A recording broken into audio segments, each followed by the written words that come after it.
V 81. letu je umrl pisatelj, založnik in kulturni delavec Slavko Pregl.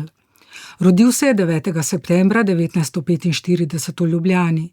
Pisati je začel kot gimnazijec, urejal je šolsko glasilo, že kmalu je humorne črtice, basni, povesti in satire objavljal v revijah in časopisih. Diplomiral je na ekonomski fakulteti. Več kot 20 let je bil zaposlen pri založbi Mladinska knjiga. Pozneje je bil samostojni založnik in tudi samozaposlen v kulturi. Bil je eden najbolj znanih in branih slovenskih mladinskih pisateljev.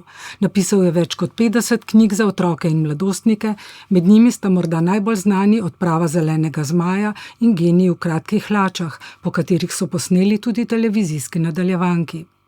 Bil je predsednik Društva slovenskih založnikov, predsednik Društva Bralna značka, predsednik Društva slovenskih pisateljev. Od leta 2009 do upokojitve leta 2012 je bil direktor Javne agencije za knjigo. Slavko Pregl je bil za svoje pisanje nagrajen z Večernico in Desetnico, prejel je Levstikovo, Župančičevo in Šventnerjevo nagrado, leta 2017 tudi red za zasluge za izjemen prispevek k slovenski kulturi in bralni kulturi mladih. Pogosto je sodeloval z Radiem Slovenija. Nazadnje je bil še to poletje član strokovne žirije za Arsovo lastovko, nagrado za izvirno kratko zgodbo.